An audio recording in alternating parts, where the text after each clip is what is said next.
오늘 르비딤 사건인데요. 시내산에 이르기 전에 마지막 장소입니다.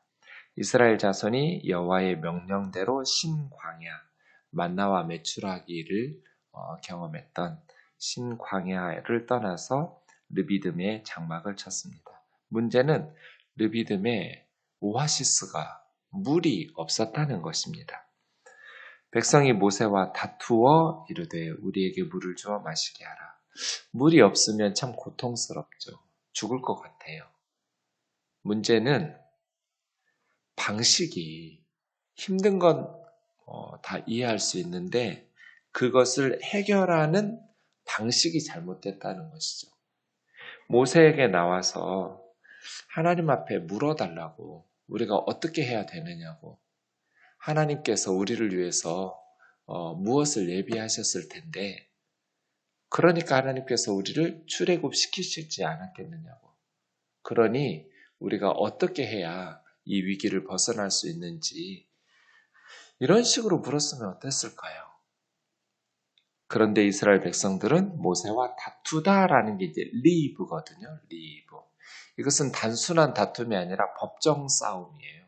보통 성경에서 리브가 사용되면 이게 법정 용어여서 소송을 걸어서 따지고 법정에서 잘잘못을 따지는 그런 거거든요. 소송하다예요. 그런 모세에게 원망을 한 거죠. 단순한 불평이 아니라 법적으로 따지듯이.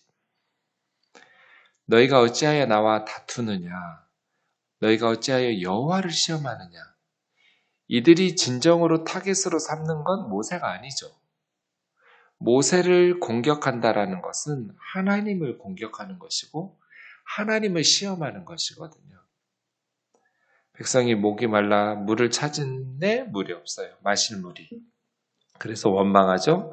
당신이 어찌하여 우리를 애굽에서 인도해내어서 우리와 우리 자녀와 우리 가축이 목말라 죽게 하느냐. 이제 물에 대한 불평이 아주 본질적인 것, 출애굽 자체에 대해서 원망하고 있죠. 어려움을 당하면 우리 신앙의 근본이 흔들려 버려요. 왜 출애굽 시켜가지고? 근데 사실은 모세가 강제로 막 목에다가 쇠사슬을 묶어가지고 막 끄집어 내듯이 이러지 않았거든요. 자기 발로 걸어왔어요. 그런데 어려움이 생기면 지도자를 불평하죠. 군대에 들어갔어요. 당연히 힘들죠. 뭐 군대가 편할 줄 알았어요? 각오하고 가는 거잖아요. 출애굽 홍해 건넜어요. 광야예요. 힘들죠. 광야에서 뭐 힘들지 않을 수 없잖아요. 어려움 만나겠죠. 인생이, 신앙이 어려움을 만나요. 항상 순풍에 돛단 듯이 평탄하지 않잖아요. 때로는 태풍도 만나고 파도가 죽일 것 같기도 하고 배가 뒤집어질 것 같기도 하고 문제는 그 위기와 어려움을 어떻게 극복하느냐는 거잖아요. 이스라엘 백성들이 이게 이제 노예 근성이라고 보는 거예요. 저는. 애굽에서 노예로 살았잖아요. 노예는 주체적으로 주도적으로 문제를 해결하려는 마음이 없어요. 시키는 대로만 했잖아요. 그러니까 어려움을 만나고 문제가 생기면 남 탓하고 원망하는 거예요. 이 노예 근성이죠. 주체적으로 자기 삶을, 자기 신앙을 해결하고 책임지고 이러면 주인이죠. 그런데 늘 남이 시키는 대로 자기가 책임질 마음이 없어요. 그래서 사람은 자유를 갈망하면서도 자유를 부담스러워해요. 자유는 책임을 져야 되거든요. 그것에 대한 책이 에리 프롬의 Escape from Freedom이잖아요. 자유로부터의 도피. 왜 그렇게 힘센 사람들이 조폭에 가입해서 보스 말 한마디에 그렇게 종처럼 노예처럼 사는가? 자유가 갈망하면서도 자유가 주어지면 부담스러워져요. 근데 누군가 권위자가 딱 명령해주면 그게 종처럼 싫으면서도 편해요. 그것이 이제 천황이라는 말도 안 되는, 일본이 학교가 없어요. 지식이 부족해요. 과학이 부족해요. 그럼에도 불구하고 절대적인 존재, 신적인 존재로 천황을 만들어 놓고 천황이 명령하면 폭탄 들고 미군의 배로 뛰어내리는 가미가제 특공대를 하는 거잖아요. 이런 기제들이 다 Escape from Freedom이거든요. 자유로부터 도피하고자 하는, 누군가가 명령해주면 따르고자 하는 노예근성이죠.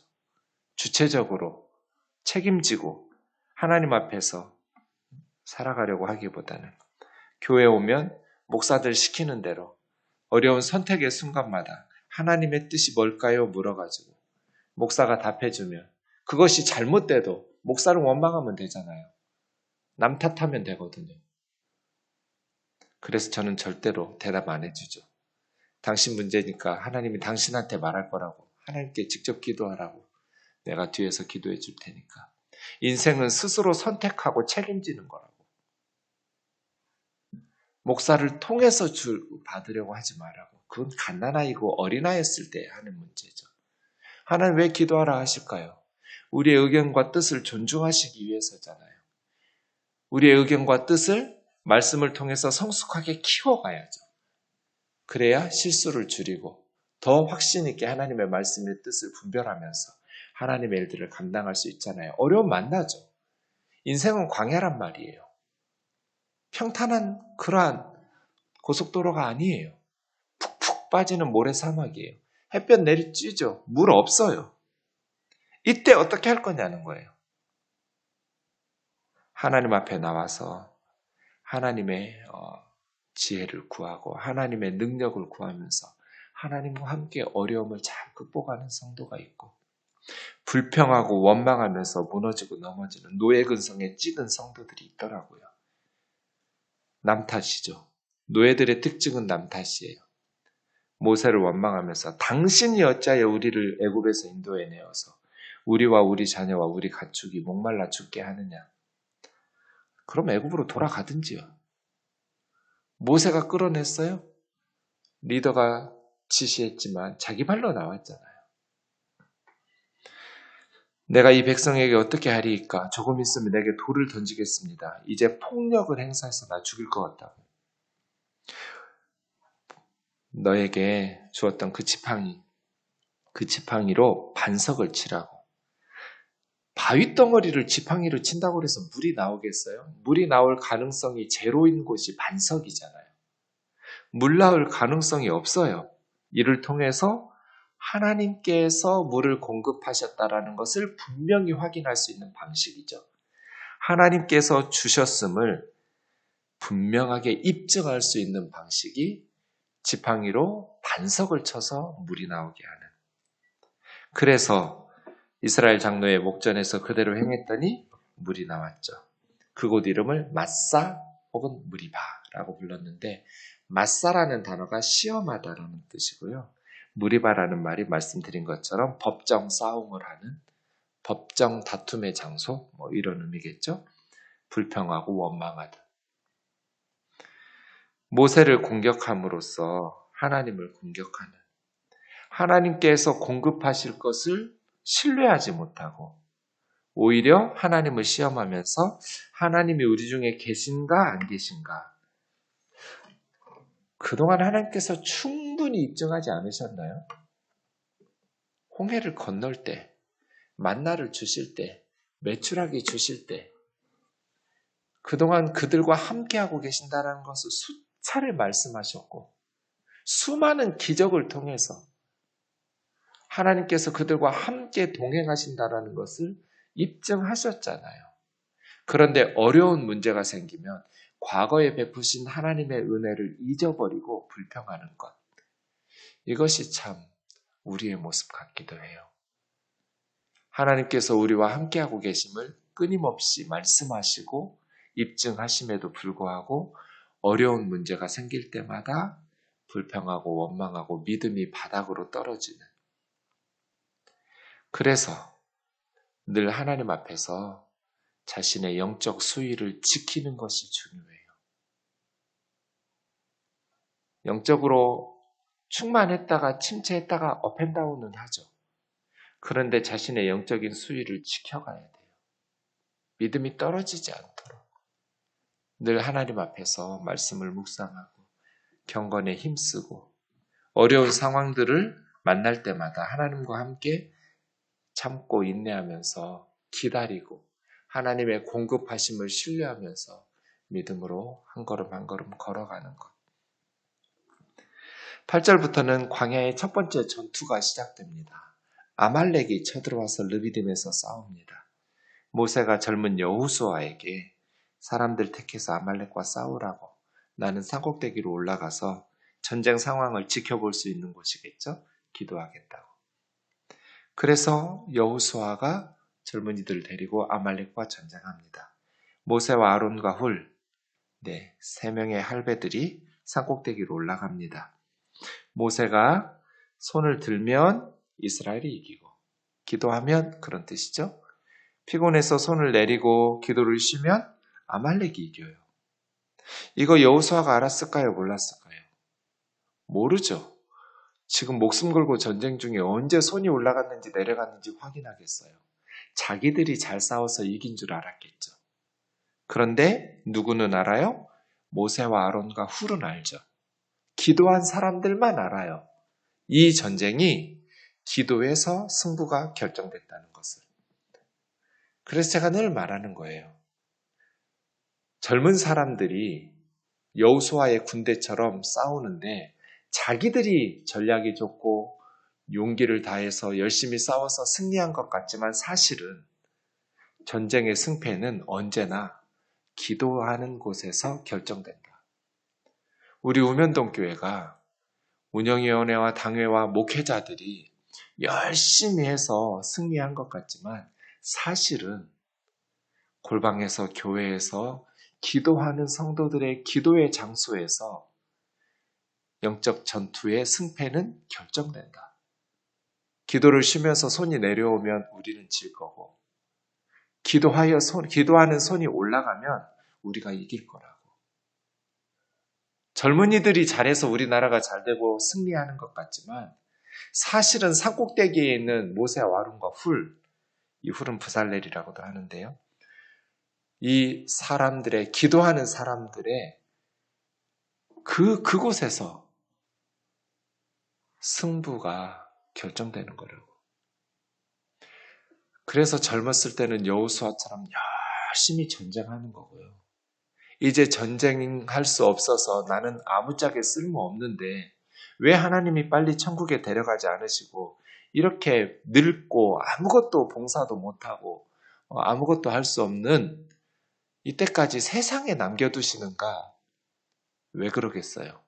진짜 승부가 그때 시작되거든요. 평생의 경건이 축적되고 영성이 훈련된 노년의 시기에 기도가 영적 전투를 결정하거든요. 그래서 하나님께서 살려두실 때는 사명이 있는 거예요. 생명, 살아있다라는 것은 하나님의 사명이 있는 거거든요. 생이 명이에요. 하나님께서 허투루 그냥 이 땅에 남겨두실 리가 없잖아요. 부르시기 전까지 우리는 이 땅에서의 사명이 나 아무것도 못하는데요. 아무것도 못하긴요. 아무것도 못하고 침대에 누워만 있어도 기도할 수 있잖아요. 그래서 모세의 손을 가운데 돌에 앉혀놓고 아론과 훌이 붙잡고 있었어요. 뭐 할 때까지? 백성을 쳐서 아말렉을 완전히 무찌를 때까지. 그래서 15절에 여호와 니시, 니시는 나의 깃발, 하나님은 나의 깃발. 하나님의 깃발이 있는 거예요. 그건 뭐예요? 하나님께서 이스라엘의 군대와 함께 계신다는 거잖아요. 하나님이 나의 깃발. 하나님께서 이스라엘 중에 함께하고 계신다. 우리는 하나님의 군대다. 하나님이 우리 대장이시고 하나님의 깃발 들고 나간다, 싸운다 이죠. 하나님은 지금도 살아계셔서 역사하시는 하나님이시고 기도에 응답하시는 하나님이신 줄로 믿습니다. 기도하겠습니다. 사랑하는 하나님 아버지, 우리의 가정도 교회도 나라도 어떤 개인이나 공동체도 광야의 길을 걷는 동안 물이 발을 만납니다. 물이 없어서 죽을 것 같습니다. 현실적 위기는 장난이 아닙니다. 매 순간 어려움을 만날 때마다 불평하고 원망하는 노예 근성에 찌든 무책임한 삶이 아니라 하나님께서 우리를 인도하심을 신뢰하고 하나님께서 고난 중에 우리와 함께하고 계심을 신뢰하면서 인내함으로 하나님이 공급하심을 구하고 기도하면서 믿음으로 살아가게 도와 주시옵소서.